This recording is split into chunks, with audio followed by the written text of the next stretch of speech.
my beer though. You got to leave room for you always have to leave room for the beer. So we're on. Yeah. This is it. Here we go. This is all it is. Yeah, cool. Thank you for coming on say. It was actually pretty prompt. This was like the most simple podcast I've ever put together. I was just messaging you and you're like, yeah, sure. Yeah, cool. Yeah. Easy done.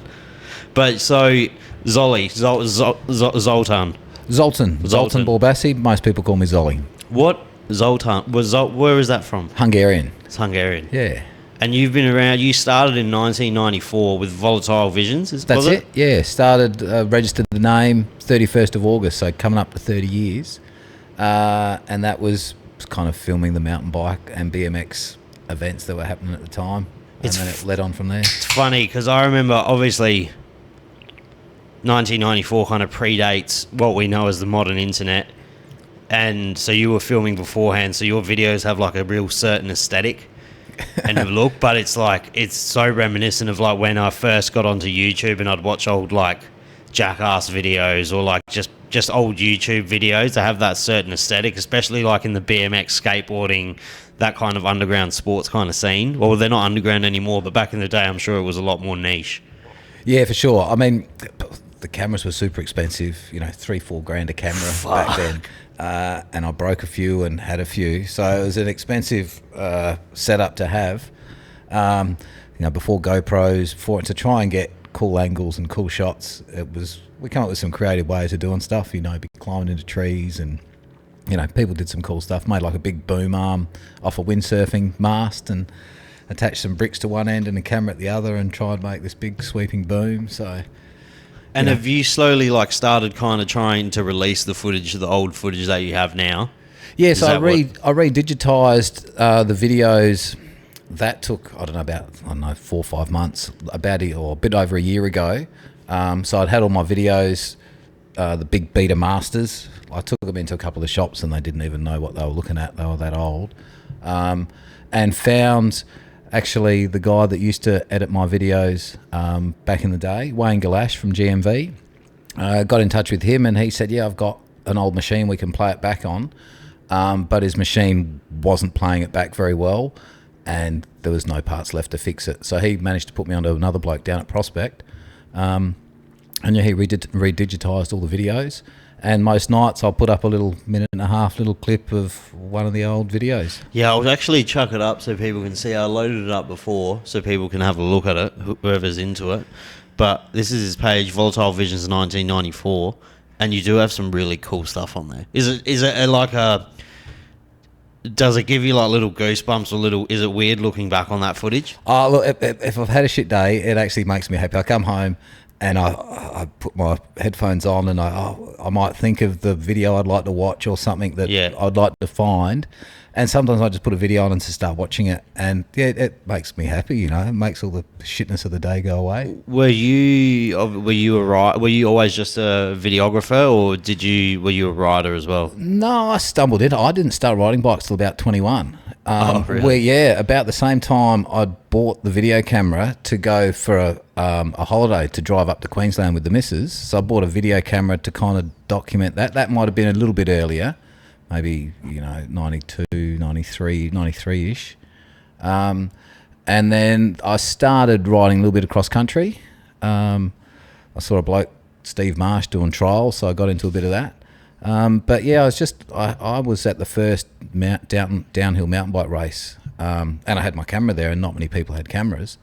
So I've even got footage of the first official kind of race here in Adelaide. That's sick. And now it's crazy to see how big like BMX and downhill mountain biking, just bike sports in general, have become in Australia, because we're like some of the best in the world on anything with two wheels. Yeah. Bikes, surfing, the Aussies smash it on a lot of that. Extreme sports skating. And we got the massive facility at is it O'Halloran Hill? Yeah, their big BMX track there. Yeah. They got downhill runs there now. There's a lot of places where you had legal trails now. Back in the day, really mountain biking was illegal. You'd be riding through Blair National Park and Mount Lofty, and you weren't allowed to. The rangers would chase you. You'd have to hide from the rangers and all the rest of it.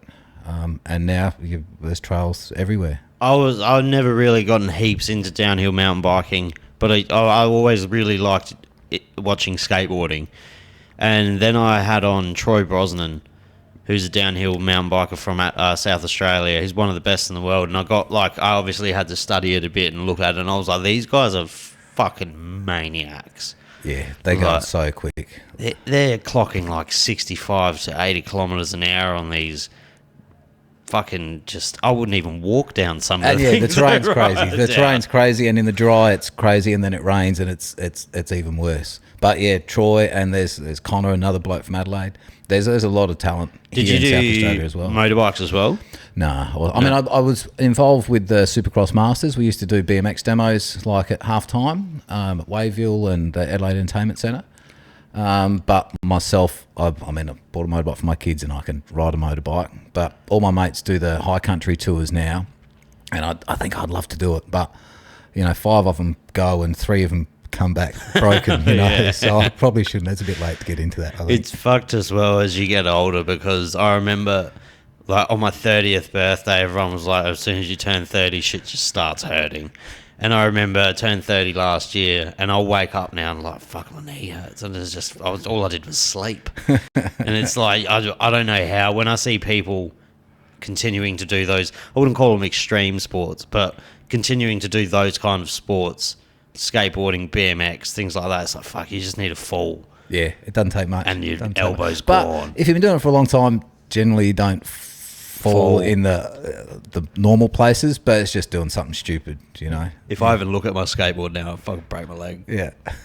And you filmed bands as well? Yeah, so all the videos we used to make, I'd use all Australian music all the time. There were some other people making videos and they've just pinched a real popular song, illegally, really. You put a good song on and anything sounds good, anything looks good if you've got a killer track on it. But I was always really passionate about the local bands. I used to love hanging out with the local bands back in the day as well. Lenny's Tavern and a few of the other, the surf clubs playing their live band gigs.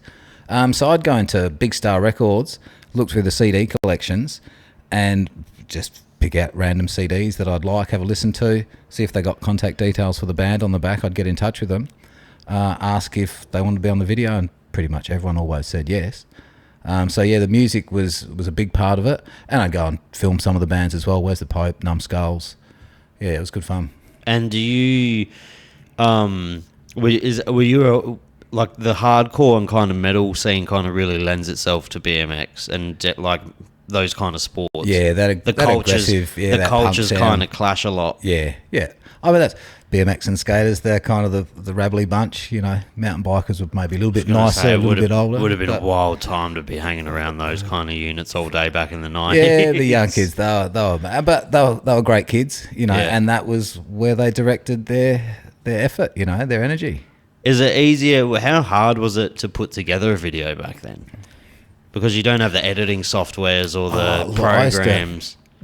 I used to get motion sickness because I was literally looking through the viewfinder of the camera. Like, you didn't even have screens on the cameras then. It was pretty much playing it back through the viewfinder of the camera, like the little square lens.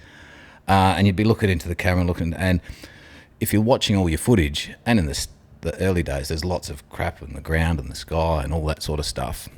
And when you're watching it back, I would literally make myself sick sometimes because of motion sickness, looking at that all that movement. So that was pretty hard. And I had this little, eventually got this little mixing desk thing, so I could put 2 cameras in together, and I'd be able to fade 2 cameras together. That was as trick as it got, Oh, it's crazy how like the programs you can use. Like, I just showed you OBS, but like the program I use is just. Oh, the Instagram thing. You put 6 videos in Instagram and it posts this thing up in 3 seconds and all the rest of it. It's come a long way. Well, if it wasn't for like ChatGPT, I wouldn't have even been able to start the podcast if it wasn't for AI. Because I just asked it like, how do I best way to do it? How do I do it? And it'll give you like a real dumbed down step-by-step process of how to do it, which is crazy because I couldn't imagine trying to start something like this in the late 90s or even early 2000s when there was no information on it. No, this would be like in a TV studio, or there's not too many people would have the opportunity to have a studio even back then outside of major television. And you're trying to start a podcast, or you're starting one, or? Yeah, I've been working on this for a while, and just started to do some interviews with some guys now. But yeah, look, going back 25, 30 years, I've met so many cool people, and that have so many interesting stories between them, and I'm just keen to share those stories and get them out there. Especially in South Australia, I didn't realise how many really cool people are here until I started doing the podcast and having to kind of outsource them. And there's some really talented fucking people in South Australia with some cool stories. Yeah, I mean, just about. I don't know. I think I've got a list of 50 people already that I've kind of said, oh yeah, fuck it. All of these guys have definitely got something. All really people cool you've kind of worked with or filmed. And they're writers, DJs, graffiti artists, musicians, all sorts of crew. And then people that run big business. People have grown up. Over 20 years, you see how far people have come. And some people have gone a long way, And so you just kind of fell into the BMX kind of downhill mountain biking kind of scene when you were 21? Pretty much, yeah. I never rode bikes really before then. I had a Did you have like some big cow horns. Did you have like a love for film or anything like that? Not even. Not really. Right. No, not till we bought this camera to go travel. And then once I got the camera, once I started filming stuff, like even now I take photo of my lad's soccer. I do like taking photo. I like recording that moment, whether it's photo or video, and then you got it to share back later. I don't know why I like it, but I do. What do you use camera wise? I just bought a new A7. Again, Sony? So I think it's the Sony. That's the guys at the shop I went to. I was explaining to the guys at Pro AV there what I was wanting to do. And Daniel, one of the guys, actually recognised me from 20 odd years ago when I used to buy my stuff from them. So they were really helpful. Helped me kind of sort out the stuff I needed to get. And then I've been saving up for the last couple of years to buy all the bits and pieces. Bloody expensive hobby. Yeah. And just been practicing, making a few mistakes. But now looking to get into it, and I really enjoyed it. I did one with a mate the other day. It didn't completely work out, but I had the best time just talking. It's fun, especially when you do them with like just a mate. They're my favourite podcasts to do are the ones with my very close friends, because there's not as much anxiety in the build up of like, oh fuck, what have I got to say? Is what am I going to say, or is it going to flow well? Because the other thing, when you do a podcast with essentially someone that's a stranger, you're really relying on them to be good at conversating as well, or else it can be a bit. But I've been very lucky and fortunate that like pretty much everyone I've had on here has been really easy to talk to. Yeah, I've had listened to a few of them. Yeah, it's good. I mean, I don't really watch so much TV in that anymore. For the last year, I spend the first part of the morning listening to podcasts of all sorts of things. I don't think anyone. I don't know. No one I know wakes up and turns on the news. Like I wouldn't know who does that anymore. Yeah. It's such a dying form of media. Yeah. I don't even watch, Netflix. I normally tend to watch YouTube and roll through, short stuff on there. YouTube. Find something I like and watch it. In my opinion, YouTube's the greatest platform. It's my favourite platform because it's so specific to what you want. The algorithm's so good as well. But then you got the only thing with like what I have to do now is I have to make short form clips to put on Instagram because that's what everyone does, and that's where I hate doing that. Yeah, you were talking about AI. I did a course a couple of weeks back. Have you heard of Opus Clip? Oh, have you used it? Is it good? I haven't used it, but it blew my mind what it can do. What this guy showed us using Otter AI, ChatGPT. So you use them all in conjunction with each other? Oh, really? And that spat all the little clips out. Because I used Opus Clip and I wasn't happy with the result, but is there a specific way you can use it to make it better? I haven't had a chance to muck around with it, but I've just seen the capabilities of it. I have seen. It is crazy that it forms its choice on what clips to pick based on the chance of virality as well. Yeah. Which is fucking insane. You just put it in there, let it do its thing, and it'll spit out 10 different clips of part of that conversation you've had. If someone in like, let's say 1994 was like, oh, that like in like 40 years or 30 years you're going to be able to do that. Just chuck this footage that you made into a fucking computer, and it would just chuck you out these perfect clips. You'd be so mad. Yeah, with text and with all the stuff that comes with it. Yeah, and all the options to edit it. Yeah. Oh, look, back in the day when I made the videos, you know, if a few hundred people saw them, I thought that was incredible. That's excellent, though. That was, you know, there's all these talented kids, and unless you're one of the 5 kids at the BMX track, you don't see fucking this guy doing his cool stuff or all the rest of it. So putting it all together, it's been a pretty cool experience. Oh, it'd just be a spin out to see, especially you would have seen how far kind of those sports have come, because now they're in the Olympics and this and that, and it's crazy. The BMX park and the stuff they're doing, like the women, the tricks that they were doing at the Olympics. Back in the day, the best guys weren't doing the stuff that the chicks are doing today. It blows my mind. It's a spin out watching. One of my favourite things to see is a cool little video of, say, like a small child on a skateboard just casually ripping like a trick that fucking would have debuted in the X Games like 12 years ago. Do you know what I mean? And 4-year-olds doing backflips, you know. And it's because crazy. They have the opportunity to go on YouTube and Instagram, and they got so much information that they can download in such a short time. And obviously it comes from a good... some of it might be genetics and lineage of like if their father skated. Well. But it's just some of the things that these kids can do at such a young age now is so crazy. Because they've seen someone else do it. Back in the day, before the videos, you really couldn't see what people interstate were doing until you went to an interstate comp or, you know, even south, north, wherever, different suburbs. You wouldn't know what the next guy, what he could do, what tricks he had in his bag. You know, they had a style down this area doing certain sort of tricks, and another group of guys rode a different way, and they had mastered a few tricks. And then you'd get together at like a national comp, and you see what all the guys can do in their stuff. But back then, there was maybe Clint Miller with Colony in Australia well, he wasn't Colony back then, Proddy. He was making some BMX videos, and I was making a few. But apart from that, you could only see stuff from America. And I know there was guys in Australia doing the same tricks as the Americans, and the Americans thought, shit, like we've got all these cool tricks. And it's like, well, you should see the guys in Australia, you know. I remember watching, very recently, I watched, have you seen, what is the documentary called? It's about Taz and his brother from Melbourne, professional skateboard, All This Mayhem. Have you seen that documentary? It's fairly old. Yeah. It's Taz Pappas. Pappas and his brother. Yeah. And I didn't realise how good Australians were at skateboarding I didn't realise that they were rivaling and out competing like people like Tony Hawk. Yeah. And it's just, obviously very tragic ending, but you never really heard about it at the time because it was still such a niche sport in Australia. Yeah. I mean, I think I remember...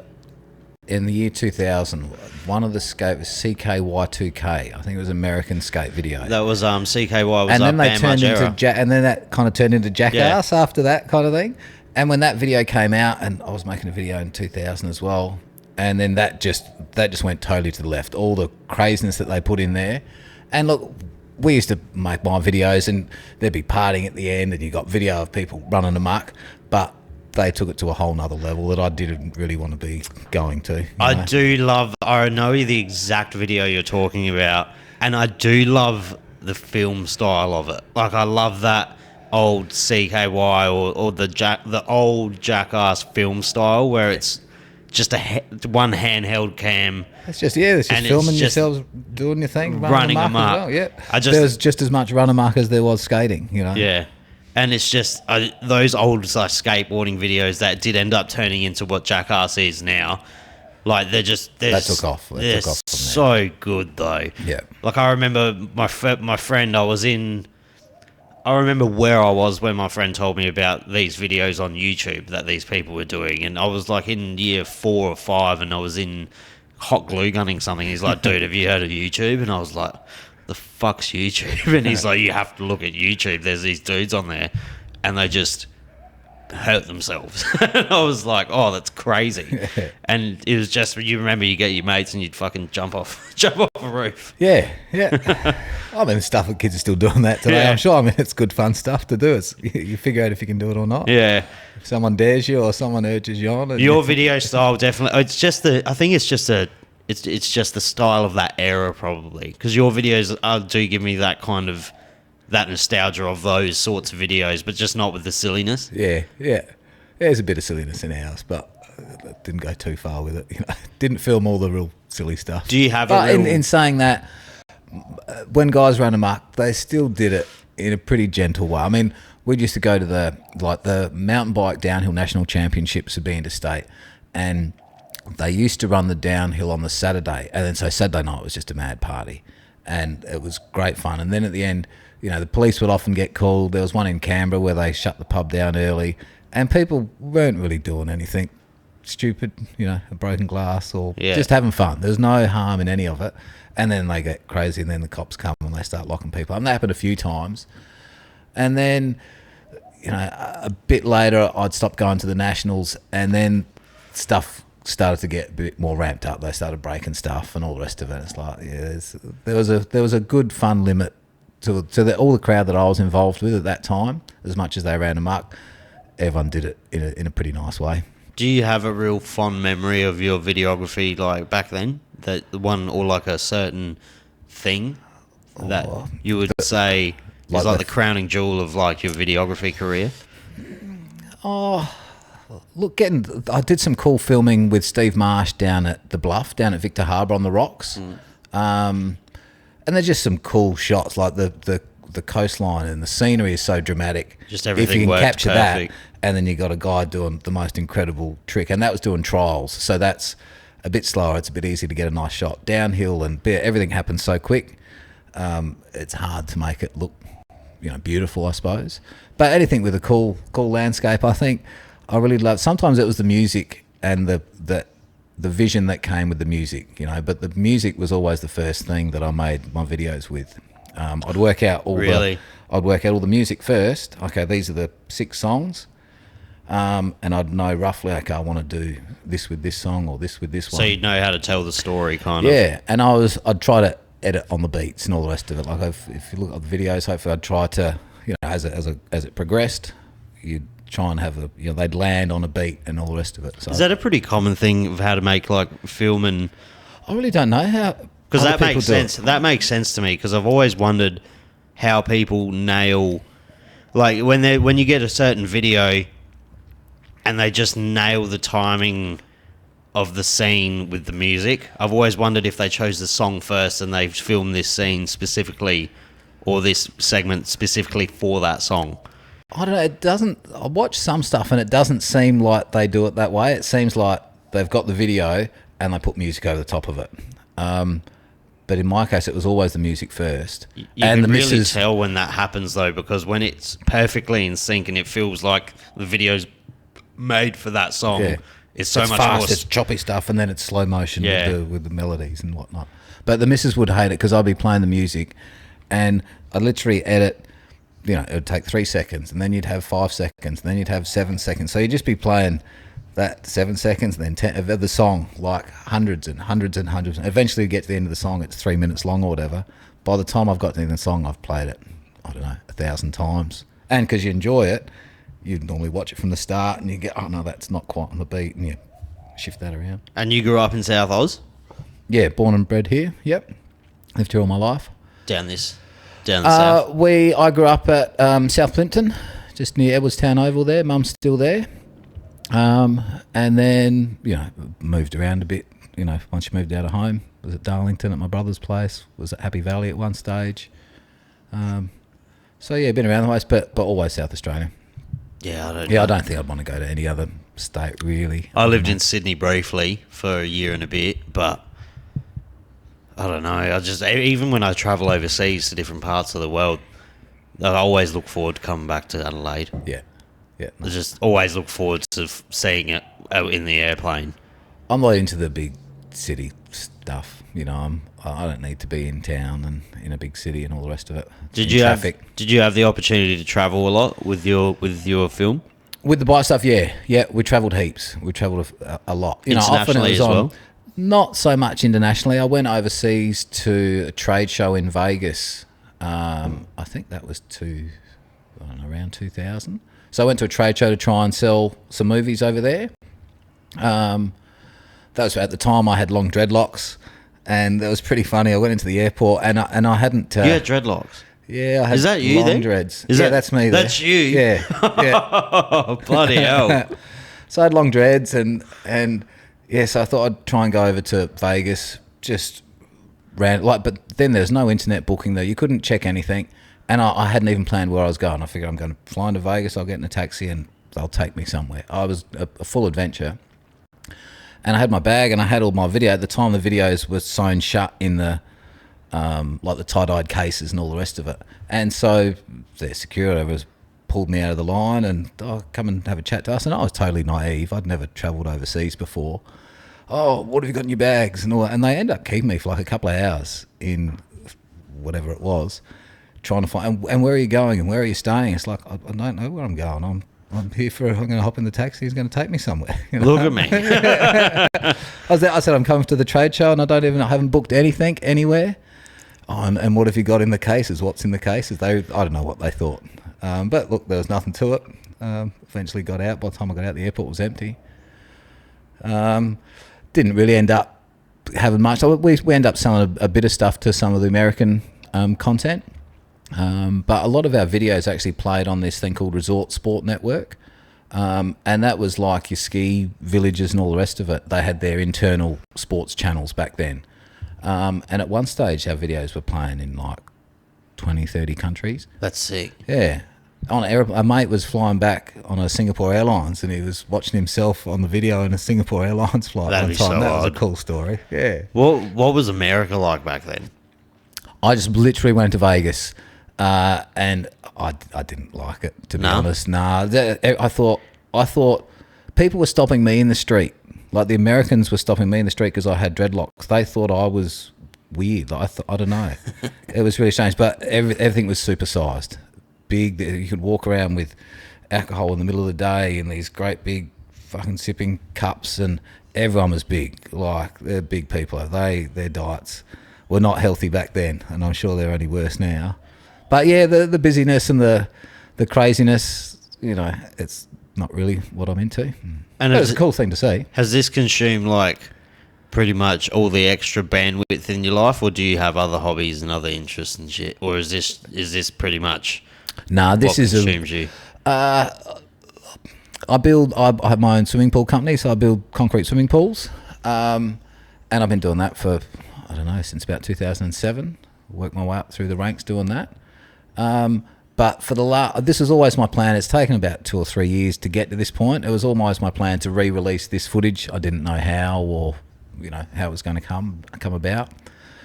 I don't really want to get back into filming the events and all the rest of it. Now it's more going and talking to those people again and looking back at some of these old memories and sharing some stories. And I probably spent an hour or two a day for the last year. Probably spent an hour or two at the end of the day doing this stuff. And then when you try and learn like how to use new equipment, that can waste a whole day pretty quickly. But look, it's just a little hobby thing. But look, I'm going to keep doing it. And if in 2 years I know what I'm doing, look, the internet's fucking a big place. I've seen that people can actually make some dollars off it as well if you strike the right chords. Not that that's what it's about. It'd be handy though. well, I joke. I've been making money off Facebook at the moment. Like most months, I get paid. And Really? I joke. Yeah, I tell my mates. Look, the other day it was 73, and then 1 month 22, 1 month 17. What, from these videos? Yeah, just posting this, and I don't know how it works. And then a mate said, "What, 17? What, 17 grand?" And I said, "No, it's 17 cents."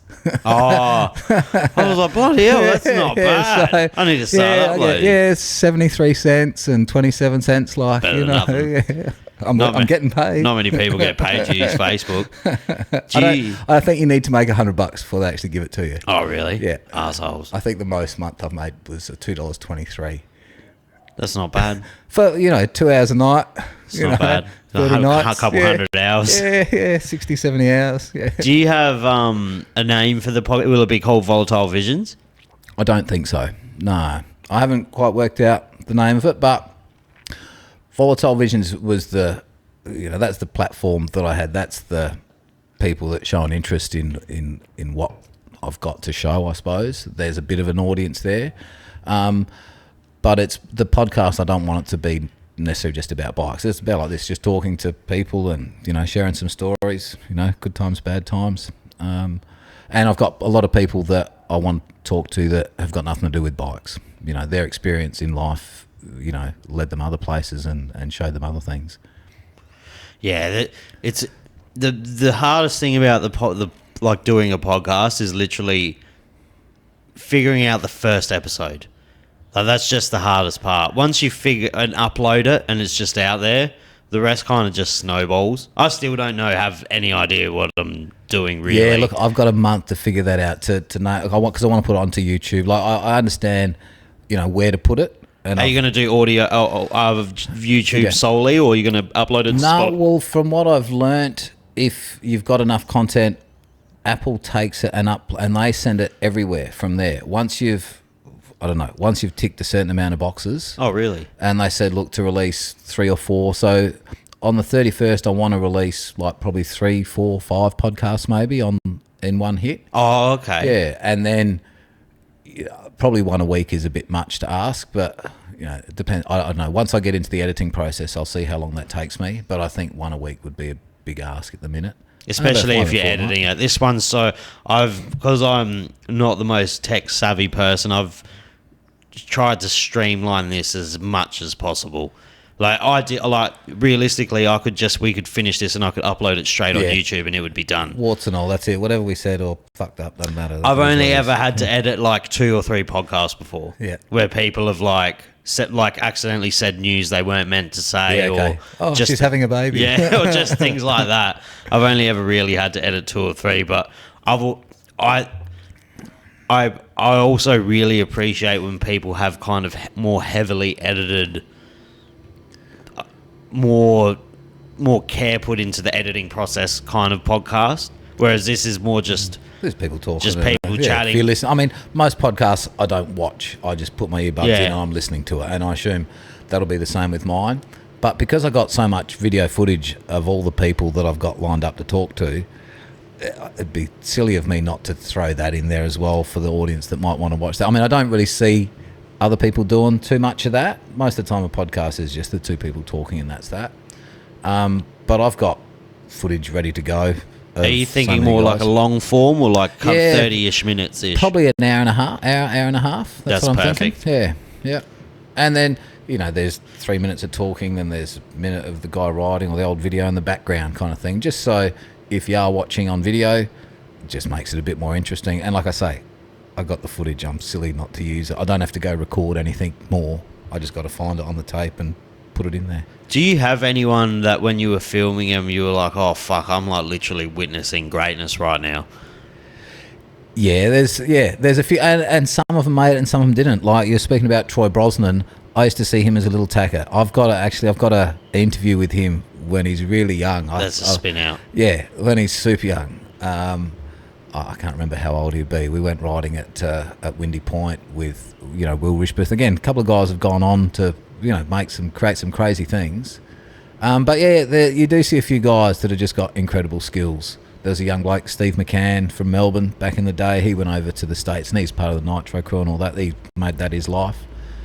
Steve Marsh was 4 or 5 times Australian national champion, but unfortunately he had a lot of injuries. So his talent was just unbelievable, And then, look, on the national scene, you see the downhill mountain bike guys, Chris Kovarik, Nathan Rennie, some of those guys. You see that some guys have just got incredible talent and natural ability all mixed in together. Especially even in the BMX scenes out in Australia in general, it's insane as well.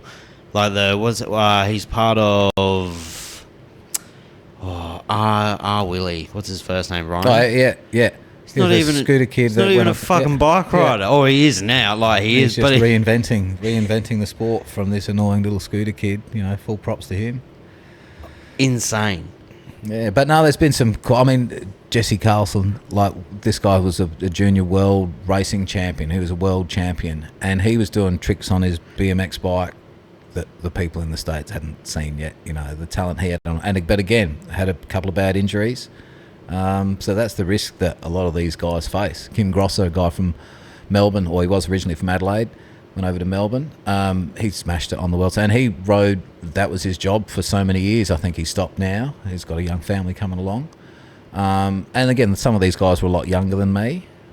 But yeah, quite a few of them made it their living, you know. And if not through definitely riding, a lot of them, you know, they'll work in the bike shops or they'll be part of that scene, and bikes, you know, that's in their blood. Is there a certain thing that drew you to downhill? Because it sounds like that's probably your preferred sport out of everything. Is it downhill? Yeah, not riding uphill, that's for sure. But I've got an e-bike now, so I don't mind riding up hills. Is there anything that kind of drew you to filming that? I think I just filmed it all. I just wanted to show other people what was happening. I was right into trials. I probably actually like trials the most of all. That's when you balance on obstacles and you hop up and down things and just jump off stationary objects. And do they do that on bikes as well as motorbike? Yeah. Yes. Yep. So again, that's when I started early. This guy Steve Marsh, they had you filmed those? Yeah. Oh, I didn't even think that was a real, because I used to play a game. A trials game, like on the PlayStation, Yeah, okay.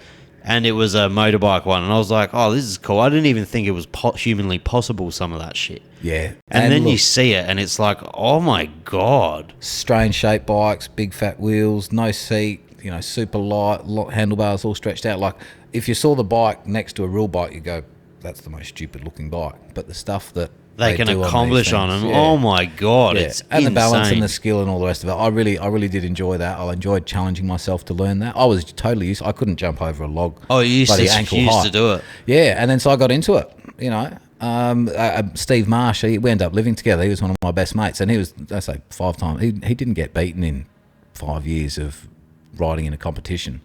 The competition was you'd have like 5 courses. You're not allowed to ride them. You're not allowed to practice them beforehand. You got to go up over this rock through that gap. That's what you meant by trials before. I thought you meant trials as in a trial heat for like a downhill event or something. This is bike trials where you don't put your feet down.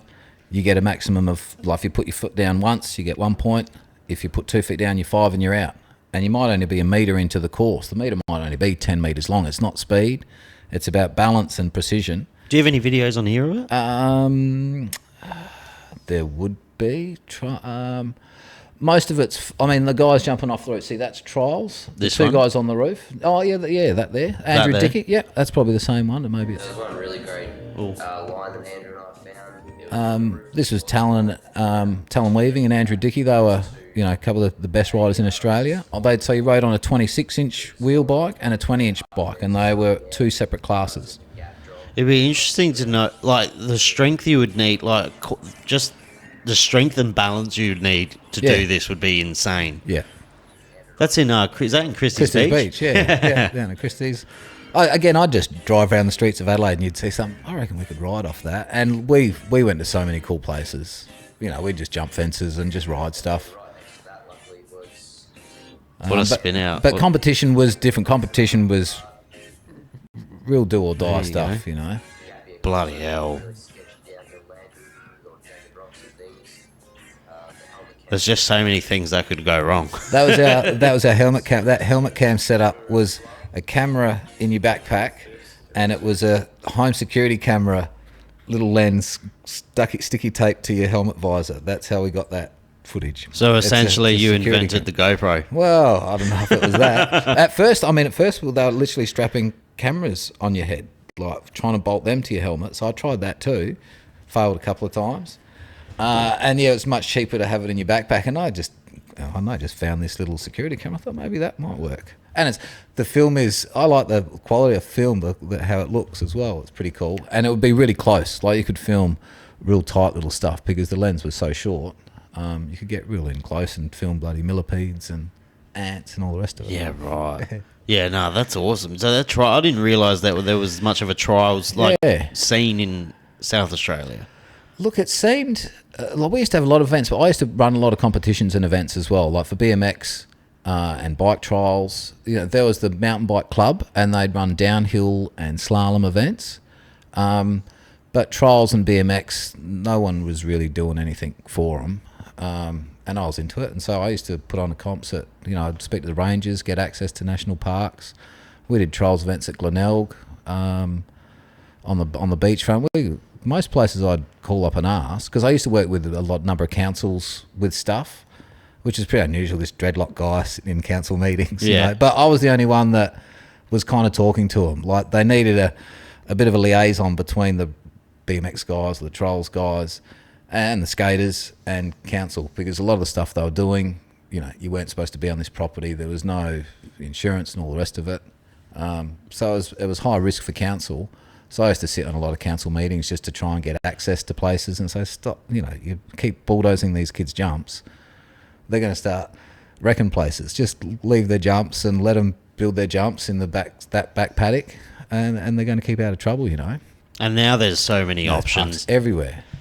There was only, I think, Fulham Skate Park was the only skate park, and Ridge Park had the vert ramp back in the day. They were the only two original places, and then skate parks started popping up everywhere. Oh, they just renovated or rebuilt, maybe within the last couple of years, the one on Flaxmill Road. Yeah, okay, not sure of that one. Just up, literally maybe 4 to 5 minutes away from here. Yeah. It's fucking immaculate. And there's skate parks popped up everywhere. And it was bloody good fun. And then you got the half pipe in West Beach. Yeah. I was involved with a company that actually launched that at that skate park there at that vert ramp. There's a couple of big, South Australia put on a couple of big cycling events called VeloFest. And that was to promote all kind of cycling in South Australia. One of those things. That half pipe fucking used to scare the absolute shit out of me. I always thought, I've never dropped into it. I thought I would, and I've been down there with the purpose of doing it, and go, yeah, I can do this. It's like, fuck no, I can't. Especially when you're small and you're younger and you're really small. I remember just being like, this has to be the biggest half pipe in the fucking world. Like, it's just so big.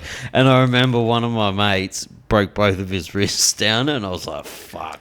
I mean, even the concrete section of that's big. You know, there's other parks got built, but those bowls are deep. That's a scary place to ride. That's where you go when you that's not an intermediate kind of venue. Yeah. But it's good, but it's insane.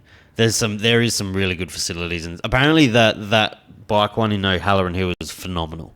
Yeah. I know a lot of people that take their children there. They've got the racetrack, they've got a little pump track next to it, and they've got downhill tracks, you know, in that surrounding area as well. We go riding there a fair bit. I was going to say, do you have children? I do. Are they active in sport like that? No, they're not really. My youngest lad's 14. He's into soccer. I grew up playing soccer, so before bikes, I played soccer. So yeah, he's every now and then he'll go to the BMX track and ride around with his mates, but he hasn't really found the bug. My eldest daughter was into it a little bit when she was younger. So she probably just tagged along because Dad said we're going for a ride. But other than that, no, we'll go for a Sunday ride into the city, into a pub and have some beers or something. That's about it. So I remember that I was never like a BMX rider. I was never even that good on a bike. But some of the funnest memories ever were when we were like, I guess it's a different world now too. Like, we were going out at 12, 13, 14, and just like 6 of us would be riding around these parts when there was all paddocks everywhere and riding to everyone's houses. Yeah, and that's your transport. That's your wheels. Getting into trouble. You find a little drain, so you'd build a little ramp on that, or you'd try and do some wheelies down this driveway or whatever it would be. Yeah. Yeah, we used to go down the gorge and just make makeshift abseils and like, jump down the gorge and find like sewers and just go look at the graffiti and shit. Yeah. But I think kids still doing that today, but now a lot of them would go catch the train up to Belair and Blackwood. You see all the guys. I mean, they used to do train runs back in our day. Surprised they haven't developed a better system to get all the kids up there better, you know, just an empty carriage. At one stage I did have an empty carriage and just put the bikes in there. yeah. But now I think that there's a bit of stuff where the kids are a bit disrespectful and everything to the people around them, which when you hear those stories, that's a bit disappointing. I don't know. If I had kids, I just don't know how I'd feel about it anymore because there's just so many weird people around these. I don't know. I guess they were around before as well. You just didn't know about them as much. There's probably a bigger community of kids, and they'll stick up for each other. Yeah. You know, and back in the day, the kids would stick up for each other too. There's probably just fewer of them.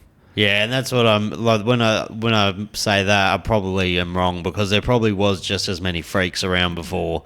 It was just you didn't have access to knowing there was as many freaks around. Well, interesting you say that. I mean, the south of where the BMX track is in the South Parklands, you know, they used to have the toilet block there, and strange stuff used to go on in the toilet block. And there was a few BMX jumps there back in the really early days. I actually worked with council to get that BMX facility built. Back around 2000 or so. But before then, you'd kind of start digging on their existing jumps and, you know, a car would pull up and flash his lights, and another car would pull up and flash their lights, and a couple of people would get out and walk to the toilet and walk back again. You know, there's a bit of that going on back in there. It was probably worse back then, to be honest. In the really early days at the city Parkland, South Parklands, yeah. It was, I don't know, I'm so happy I grew up in in the 90s. It just seemed like it was a lot less pressure on kids and stuff back then too. You could fuck up and make heaps more mistakes. Well, no one's filming you as well. That's the thing. Like there was, unless there was a bloke like you around with a camera. Like no one had a camera, so you could make a mistake or you could something stupid could happen, and it just wasn't on social media. Yeah, instantly. And everyone didn't need to know about it. Everyone didn't need to know about it, whether it was good or it was bad. When did you grow up? If you don't mind me asking. What was that? What area did you grow up in? So yeah, South Plimpton. I moved around. I went to Forbes Primary, and then sorry. Era. Yeah. 70. I'm 52, so I grew up. 52. Yeah, 52 years young. So yeah, I'm born in the 70s. Far out. So the 80s, you don't know 80s. anything in that era, but the 80s was. That would have been a wild time to be alive. Yeah, look, I really was told what to do by my parents. I grew dreadlocks as soon as I could, because up till then, you know, Mum said you had to cut your hair this way. I had to be a good boy. I have to go to church on Saturday night, so I did all of that stuff too. I was told I had to be a good boy, and you know, I suppose I was a good boy, but I didn't really like it. But taught you a lot of values, taught you a lot of good things.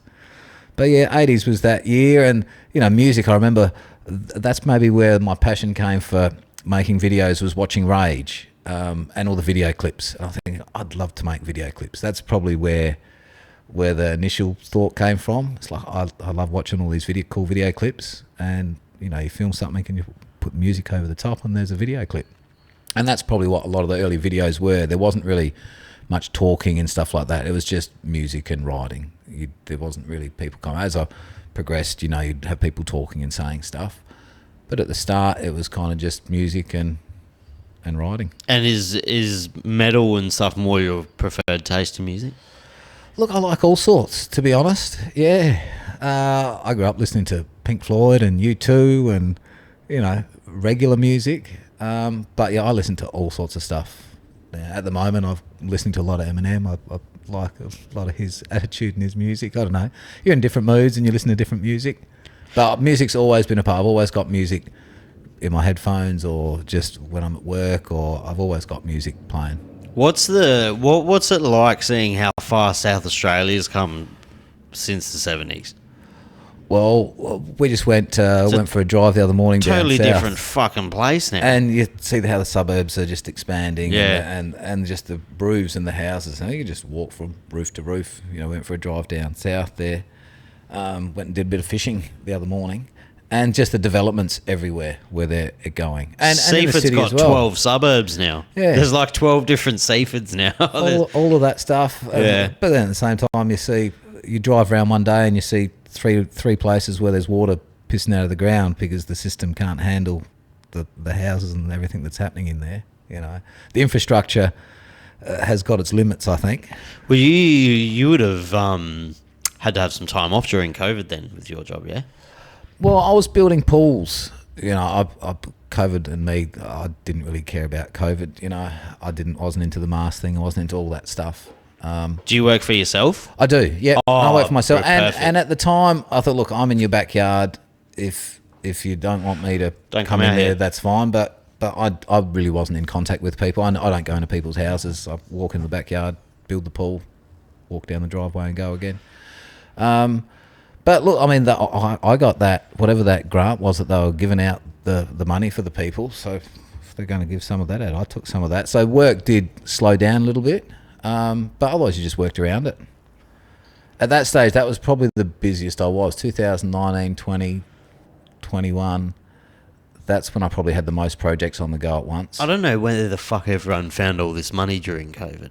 Like, it felt like half of the population had no money, but the other half just fucking got inheritance. Because they weren't spending their money travelling. They couldn't go anywhere else. Very true. They couldn't go to restaurants. They couldn't spend their money on all the simple stuff. Or they're too scared to get their hair cut.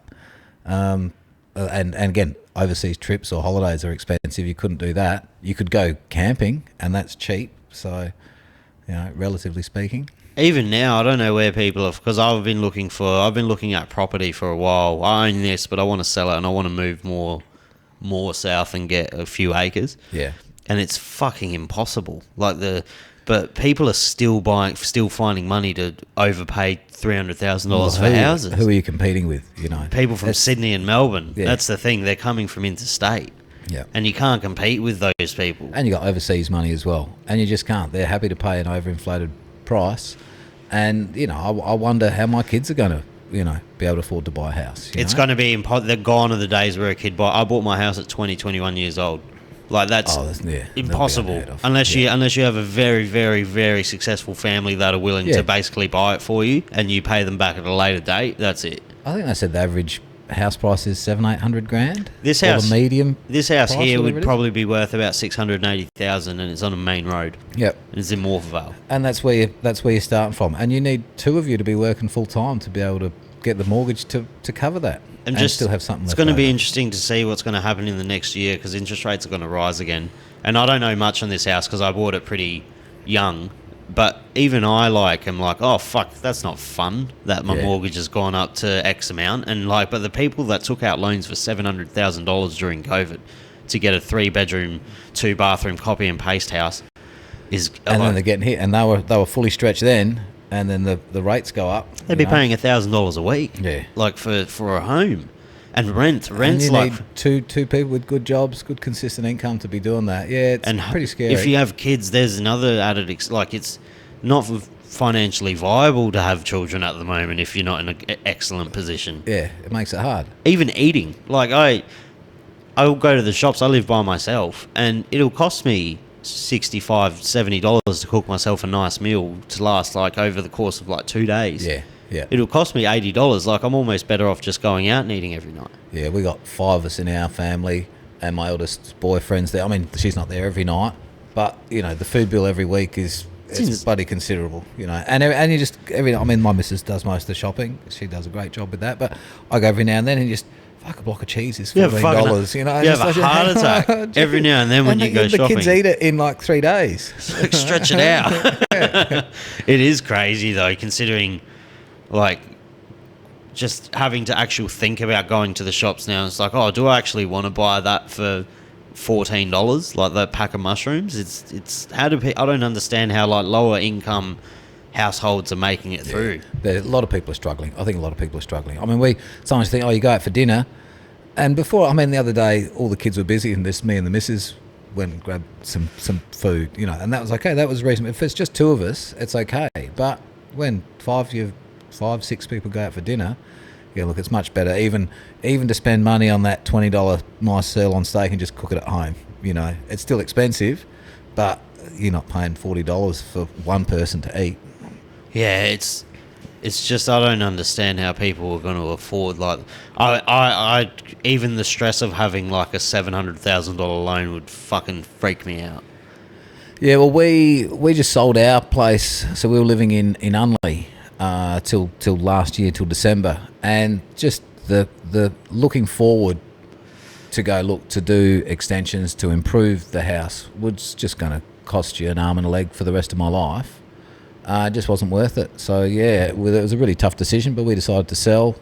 It's a bloody nice downsize lifestyle a little bit, down and then there. get out of debt. That's And now but you that was a live goal. down this way? No, now I'm at Westbourne Park, so just near Crossroad Bowls Oh, nice. in the city there. So we're only 2 suburbs where we used to live. You know, it's 400 metres down from my kids' school, so they can walk to school. Middle daughter, she can drive, but you know she still drives 200 metres. When I went to school, I went to Mitchell Park in my senior years and lived at South Plimpton, and you'd just walk or ride the bike, run, rain, hail or shine, it didn't matter. There was no mum and dad taking you to school and pick up and drop off like you just see everywhere now. Kids are a bit spoiled. Unley would have been a hard lifestyle to give up. It's so nice there. It was beautiful. It's just a nice yeah. lifestyle. Yeah, we were able to buy the house off my grandparents. So it was been in the family for a long time. It was my grandparents' house.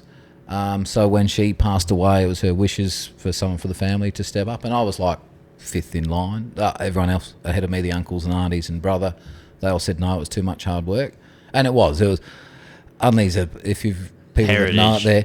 Well, not so much that, but it cracks. Like the ground there is so unstable. The movement. And every summer and winter, like the cracks would literally open up. You put your hand through the wall, and then you'd patch it and plaster it, and 3 weeks later, it's cracked again. So that's just how it is there. And I've seen while we were living there, new people doing extensions and all the rest of it, and 3 metre footings. The house still cracks, and there's just the movement there is unbelievable. The soil there is not ideal. It's the same as in Woodcroft, and my sister bought a really nice house years ago on basically the Esplanade in Kingston Park.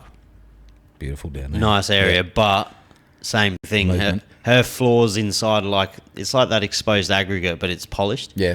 And she has a fault running through, like a fucking fault line running through her house in the middle of it, just because of the ground movement. That'd annoy the hell out of you. You build this beautiful house and then it just cracks. And there's nothing you can do. It's just like, fuck, you just got to But our house, it was 100 years old, and you know, you did repairs to it and fixed the floors, and you look at it, it's on 3 pieces of bluestone.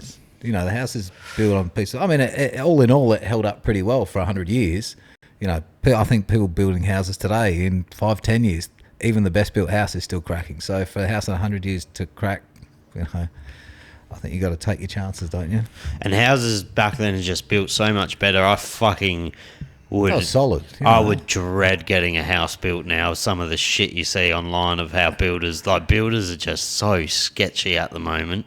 You can't trust, unless it's like a major building company, you can't trust that it's still going to be there the whole way through the build. Yeah, and you don't know who's built. I mean, I see the same thing with pools. When I started doing pools, you know, there's most of the Italian families, or it was kind of generational businesses. Pool builders had been in that for generations. I kind of came from outside of pools to get into it. I had a lot of good teachers.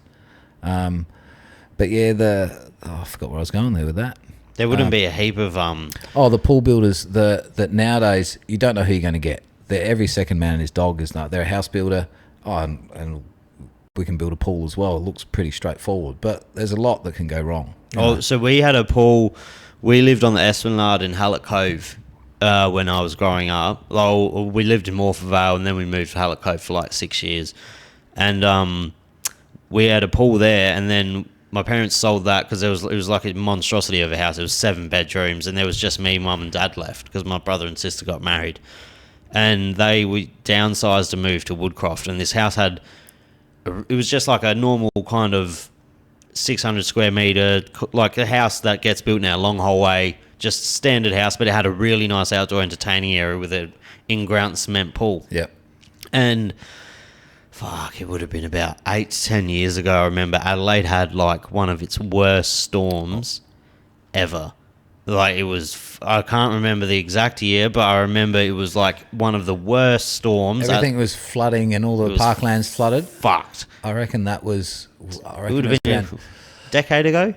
Nah, I reckon we were on our honeymoon in Fiji. Yeah, so 2007, 2006, 2007 maybe. It's one of those. There was like a September, October. I don't actually think I was in town. It was horrific though, and I remember going outside, and I was like, "What the fuck?" The pool had lifted out the ground.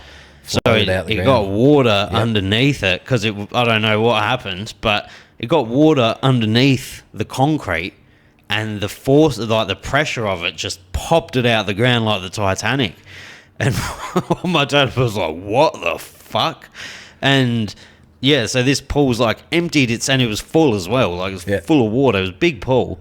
And it just spilled everywhere. And it was like, oh my God, it was like protruding out of the ground like 3 meters, 4 meters. Out. It was full tilted out. Far out. And I don't know if that's due to like being made poorly or not sealed properly, or just something's gone probably wrong. not on natural ground, you know. And it was in Woodcroft, and Woodcroft has terrible ground movement. Yeah, but pools can pop out of the ground, like fiberglass especially. But concrete pools, people wouldn't think about it.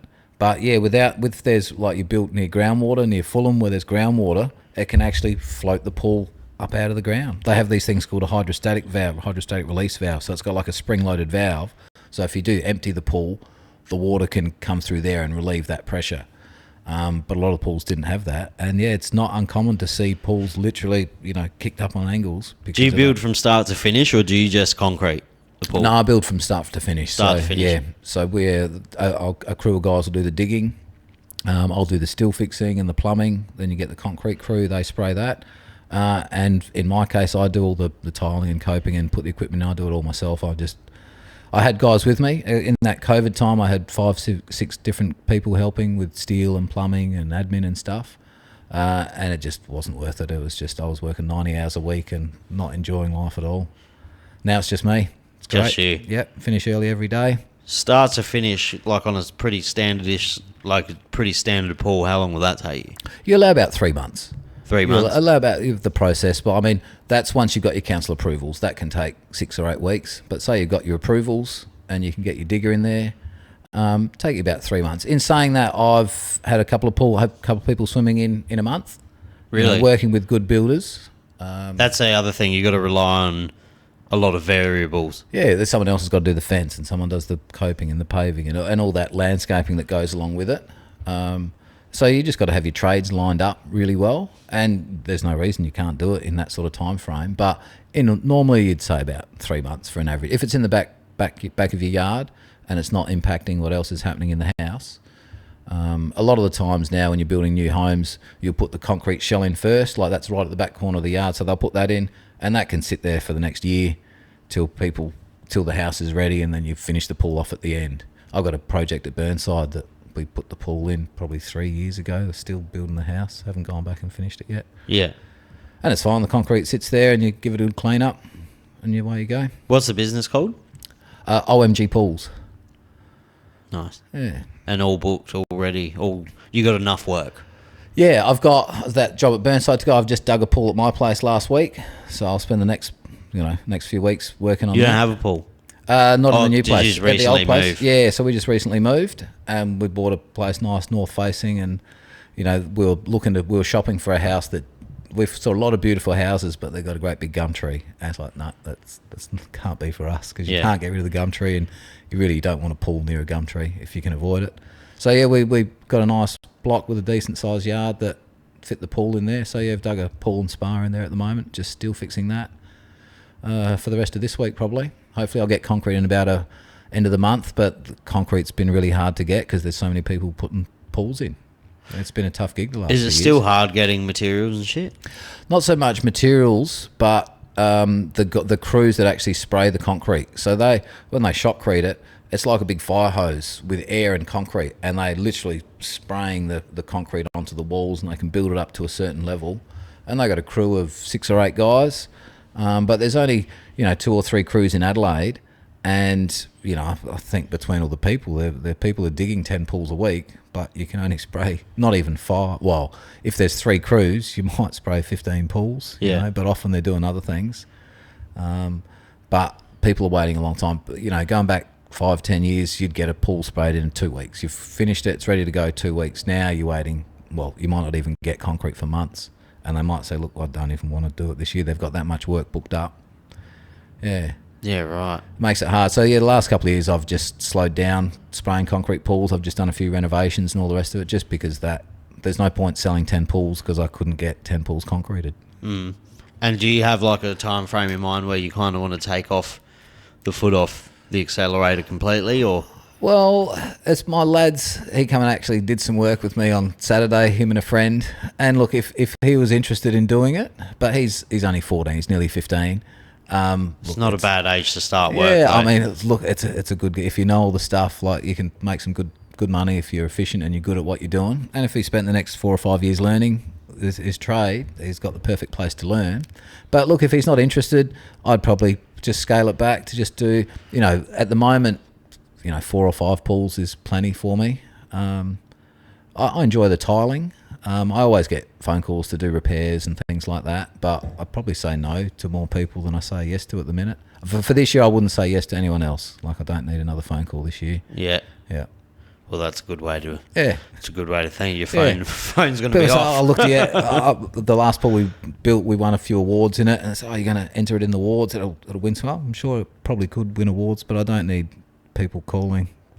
I don't need to advertise that, because then people call and say, can you build me a pool? And I say, no, some sorry, people I can't. some people would build some absolute monstrosities, like immaculate pools in their houses. Yeah, I've seen. I mean, I've worked on a few really cool projects. There was one down at Tennyson, like on the 3rd, 4th floor, like an infinity edge pool.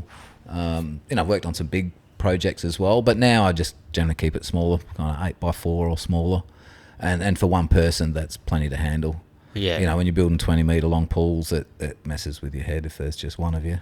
Yeah. And I don't want to put more people on to get into that level. There's plenty of other people that can do that. Yeah. Well, I won't keep you too long, because you got to go and start doing some pool stuff. Yeah. But I will keep in touch so I can shout out your podcast when you do. Is it that you're thinking of releasing at the end of this month? 31st of August, I'm hopefully going to have some episodes ready to release. The podcast with no name. Podcast with no name at the moment, yeah. And you'll be releasing, you'll be making a separate Instagram for it, or using your current? Look, I don't know. I think I'm going to direct it to YouTube. But again, I haven't spent the time working that out. I mean, for what it is, it could probably be released in the Volatile Visions stuff, the shorts or whatever through there. But look, it might take on a form of its own. I don't know. We'll just have to wait and see. Well, I appreciate you coming on. Killer. It was good having a little chat. Cheers. And Thanks for having me. we'll see you soon. Will do. Thank you. See ya.